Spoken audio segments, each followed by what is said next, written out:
most entitled thing a family member has demanded from you.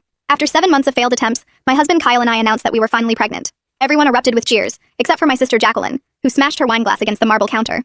"How dare you!" she shrieked. "You know how long I've been trying for a baby? I deserve to be the first." Mom tried to tell her 19-year-olds aren't ready for a baby, but Jacqueline refused to back down.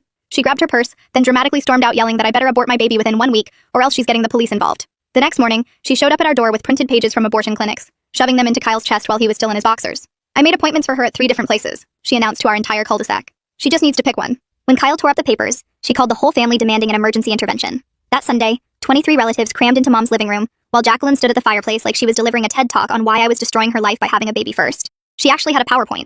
Our Uncle Jeffrey, who's a lawyer, finally told her there's no legal precedent for forcing someone to abort because you want to be pregnant first. She pointed at me with tears streaming down her face and said if I didn't terminate by Monday, she'd never speak to any of us again. But we called her bluff, and all 23 of us told her, "See you, Felicia." She actually left sobbing, and we didn't hear from her for a long time. And then, 7 months into my pregnancy, we were having our baby shower when the door flew open. It was Jacqueline.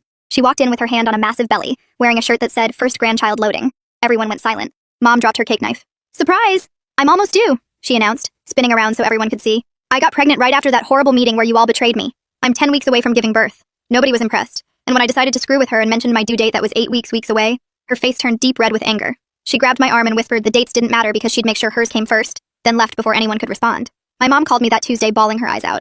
She'd found out from Jacqueline's roommate that Jacqueline had been taking black market labor induction substances she'd bought from some website in Romania, risking her baby's life to deliver before me. Now, Jacqueline was in the ICU, but not because of the substances. Turns out, Jacqueline had found some girl on Craigslist whose mother used to be a midwife in the Philippines, and paid this girl to perform a C-section in her living room. The girl kept refusing, saying Jacqueline was only 31 weeks. But my sister threatened to do it herself with kitchen knives if she didn't help. They used box cutters sterilized with vodka. Jacqueline lost so much blood that her neighbor saw it seeping under the apartment door. The baby somehow came out alive, but he was purple and barely breathing. They both nearly died in the ambulance. The baby went straight to the NICU on a ventilator, and Jacqueline needed a full hysterectomy. She'd never have another child. When she came to, the first thing she did was call me from her hospital bed. "You did this," she gasped through the oxygen mask. "My baby is dying because you couldn't wait until me to have a child." The craziest part about all this is now that she was fighting for life, suddenly the family was split down the middle. One half thought she'd lost her mind, but the other actually thought I should have delayed announcing my pregnancy to spare her feelings. One aunt even said I should have just aborted. But everyone agreed on one thing. We all needed to be there for the sick baby. My own pregnancy became pushed to the side. I didn't mind much though. My baby was mine and my husband's, not my mom's. It just sucked how anytime I mentioned anything exciting, the conversation got redirected. 3 days before my due date, I was admitted for monitoring. Jacqueline's baby was still critical. The doctor said the next 48 hours would determine if he'd survive.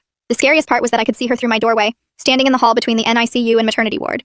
And she wasn't looking at the rooms or the nurses passing by. She was staring directly at my belly with an expression I'd never seen before. "Tomorrow morning, they're inducing me." Jacqueline knows the exact time. She's been asking the nurses questions about the delivery room locations and whether they ever leave babies unattended. The NICU is 1 floor below maternity. If her baby doesn't make it through the night,